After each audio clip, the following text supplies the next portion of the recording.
नमस्कार दोस्तों। मैं इंद्रजीत यादव,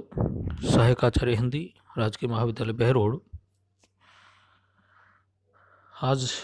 बीए पाठ तृतीय वर्ष के प्रथम प्रश्न पत्र की इस कक्षा में आपका स्वागत करता हूं। साथियों, आज हम रामधारी सिंह दिनकर द्वारा रचित कुरुक्षेत्र के षष्ठम सर्ग के पदों पर चर्चा करेंगे। देखिए, व्याख्या जो हम पढ़ते हैं, पूर्व की कक्षा में भी हमारी बातें हुई हैं कि जो भी पद किसी कवि के या गद्यांश किसी लेखक का लगा हुआ है, उसको पढ़ने से उस कवि की मानसिकता क्या है, कवि समाज के बारे में क्या सोचता है, संस्कृति के प्रति उसका क्या दृष्टिकोण है, कैसे समाज की परिकल्पना वो करता है, कैसे मानव की परिकल्पना वो करता है, ये सारी बातें हमें उससे पता चलती है जब उसको पढ़ते हैं। कि जैसे अभी पिछली कक्षा में हमने पढ़ा था कि दिनकर साहब जो समाज में, जो विश्व में अतिशय वैज्ञानिकता का प्रचार प्रसार हुआ, भौतिकतावादी दृष्टिकोण प्रभावी हुआ, जिसके कारण, अतिशय भौतिकतावाद के कारण मानव के अंतर मन के जो मूलभूत गुण हैं, धर्म और दया जैसे, वो ईर्ष्या, द्वेष, घृणा, अत्याचार, अनाचार, हिंसा, इन सब के कारण दब गए, खत्म हो गए। और कवि कहता है कि कब इनकी प्रतिष्ठा होगी। इसका मतलब मानव धर्म का प्रतिष्ठापक है। दिनकर की सोच मानव धर्म की प्रतिष्ठा की है, मानवता की प्रतिष्ठा की सोच है। यह दूसरे शब्दों में कहें कि रामधारी सिंह दिनकर मानव सभ्यता की प्रतिष्ठा के लिए प्रयत्नरत हैं, जो इनकी रचना कुरुक्षेत्र से हमें पता चलता है। तो हम जब किसी भी कवि को पढ़ेंगे तो उसकी कविता से हमें उसके दृष्टिकोण का पता चलेगा। तो यहाँ वही है कि दिनकर साहब मानवतावादी दृष्टि के हामी हैं,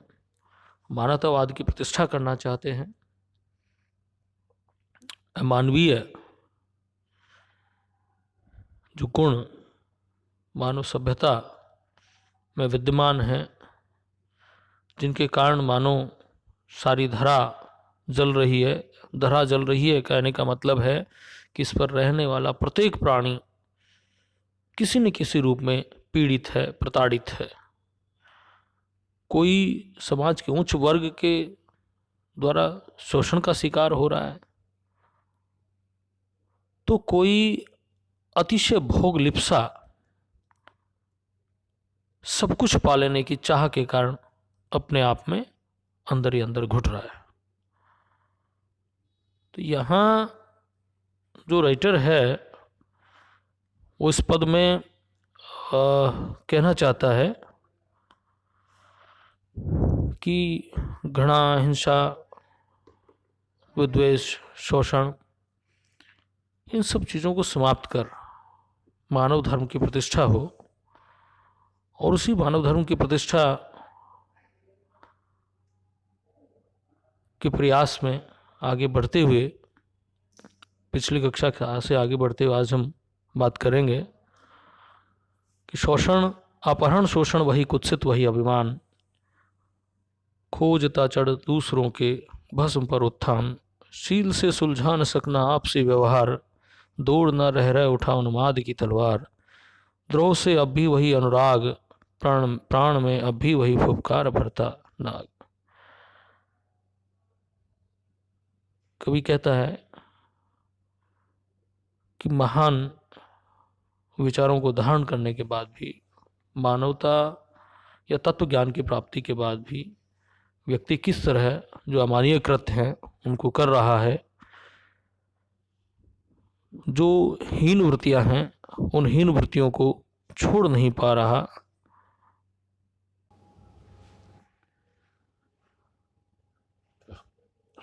मनुष्य अपनी जो कुत्सित प्रवृत्तियां हैं, एक दूसरे से लड़ना झगड़ना, दीनहीन व्यक्ति का शोषण करना, दूसरों के विषय में अनर्गल वार्तालाप, दूसरों की संपत्ति को हड़पना, कमज़ोर व्यक्ति का शोषण करना, इन सारी आदतों को अब तक छोड़ नहीं पाया है। क्या अपहरण शोषण वही कुत्सित वही अभिमान, कि अपहरण दूसरे की चीज़ों को लेना, अपूर्ण कार्य करना, दूसरों के सम्मान को ठेस पहुंचाना, शोषण करना, कुत्सित वही अभियान, कि अभियान अब भी जारी है, कुत्सित अभियान अब भी जारी है। अर्थात बराबर व्यक्ति इन अमानवीय कृत्यों को करता हुआ अपने कर्म पथ पर आगे बढ़ रहा है। खोजना चढ़ दूसरों के भस्म पर उत्थान, खोजना ढूंढना चढ़ दूसरों के भस्म पर, यानी कि दूसरों के सपनों को खत्म करके, दूसरे लोगों को दबाकर उत्थान की अपनी उन्नति की बात वो सोचता है, यानी कि दूसरों के हिस्से के खुशी है उनको खत्म करके वो केवल अपने आप के बारे में सोचता है, अपनी खुशियों के बारे में सोचता है, आम आदमी के बारे में नहीं सोचता। सील से सुलझा न सकना आपसी व्यवहार, कि आपसी कोई मन मुटाव है, छोटी मोटी बात है, कहीं आपसी व्यवहार में कोई विषमता आ गई है, तो उसको सील से बैठकर सुलझाना नहीं चाहता, सहज स्नेह पूर्ण व्यवहार से उस समस्या को मिटाना नहीं चाहता, क्योंकि उसके मन में अहम है, मैं का भाव है, द्वेष है, ईर्ष्या है, घृणा है, वह हिंसा की प्रवृत्ति से शरोबार है, जिसके कारण वो किसी भी काम को, किसी भी समस्या को सहज ढंग से सुलझाना नहीं चाहता। दौड़ ना रह रहे उठा उन्माद की तलवार, और वो उन्माद यानी कि पागलपन, उन्माद की तलवार, पागलपन की तलवार उठाकर मानो दूसरों को समाप्त करने, दौड़ ना रह रहकर वो बराबर दूसरों को मारना चाहता है, अपने उस उन्माद, अपने अहम के कारण दूसरों को समाप्त करना चाहता है, उनको मारने के लिए अहम की तलवार को दौड़कर उन्माद की, पागलपन की तलवार को लेकर दौड़ता है। द्रोह से अब भी वही अनुराग,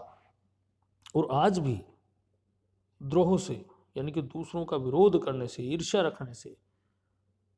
अब भी वही अनुराग, कि आज भी उसको वैसा ही अनुराग, वैसा ही प्रेम है। द्रोह से, दूसरों के विरोध में ही उसे आज ज़्यादा प्रेम है, उसको ज़्यादा गहरे से अपनाए हुए हैं। प्राण में अब भी वही फुफकार भरता नाग, और इन सदियां बीत जाने के बाद भी, इतना लंबा समय बीत, अब भी यानी कि बहुत पहले से सदियां बीत गई, लंबा समय बीत जाने के बाद भी मानव के जो प्राणों में है वो क्या है, सांप जैसी बगरता नाग, नाकम सांप, कि प्राणों में वही सांप जैसी फुफकार है, आज भी भरी हुई है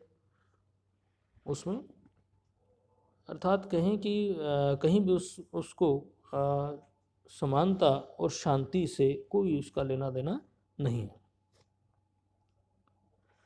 देखिए, हमने बात की अपहरण शोषण वही कुत्सित वही अभियान चलाया हुआ है, यानी कि लोगों का शोषण करना, उनका विरोध करना, उन पर अत्याचार करना, अन्याय करना, वही अभियान चलाया हुआ है। अपहरण शोषण, दूसरों की चीज़ों को अपहृत कर लेना, उनको अनायास ही उन पर अपना अधिकार जताना और दीनहीन व्यक्ति का शोषण करना, कुत्सित वही अभियान, कि वह कुत्सित अभियान अब भी निरंतर जारी है। अर्थात इतने लंबे समय के बाद, सब कुछ तत्वज्ञान की प्राप्ति के बाद भी आदमी उस काम को कर रहा है। मानव सभ्यता का विकास समानता में है, एकता में है, मानव धर्म की प्रतिष्ठा में है, लेकिन व्यक्ति ऐसा नहीं कर रहा। खोज ना चढ़ दूसरों के भस्म पर उत्थान, कि दूसरों के भस्म पर, दूसरों को जलाकर, दूसरों को खत्म करके, दूसरों को दबाकर, दूसरों का शोषण करके व्यक्ति अपने उत्थान की कामना करता है। तीसरी लाइन कह रही है कि सील से सुलझा ना सकना आपसी व्यवहार, सील से आराम से, प्यार से, प्रेम से, कि जो समस्याएं हैं, जो आपसी व्यवहार में विषमता है, उसको आराम से सुलझा सकता है, लेकिन सुलझाना नहीं चाहता। दौड़ता दौड़ ना रह रहे उन्माद की तलवार, उन्माद की पागलपन की तलवार को लेकर, यानी कि उसे पता ही नहीं है सही क्या है गलत क्या है, पागल आदमी की तरह वो व्यवहार कर रहा है। द्रोह से अब भी वही अनुराग, और दूसरों के विरोध से, द्रोह से आज भी उसको वैसा ही अनुराग बना हुआ है, अर्थात दूसरों का विरोध करना, हिंसा, घृणा, अहंकार, ये सारी चीज़ें आज भी उससे, उन सारी चीज़ों से आज भी उसको बहुत ज़्यादा प्रेम है। प्राण में अब भी वही फुफकार भरता नाग, और अपने प्राणों में आज भी वो सांप जैसी फुफकार ही भरी हुई है, अर्थात कहीं वह शांति का दान नहीं देना चाहता, कहीं समानता का हामी नहीं है व्यक्ति। तो मानव की जो प्रवृत्ति है कि लंबा समय बीत गया, अनेकों प्रकार के पड़ाव लाइफ में आए, लेकिन आज भी वो उन्हीं कुत्सित प्रवृत्तियों को लेकर जीवन यापन कर रहा है, उनको छोड़ना नहीं चाहता, मानव धर्म की प्रतिष्ठा नहीं करना चाहता। धन्यवाद।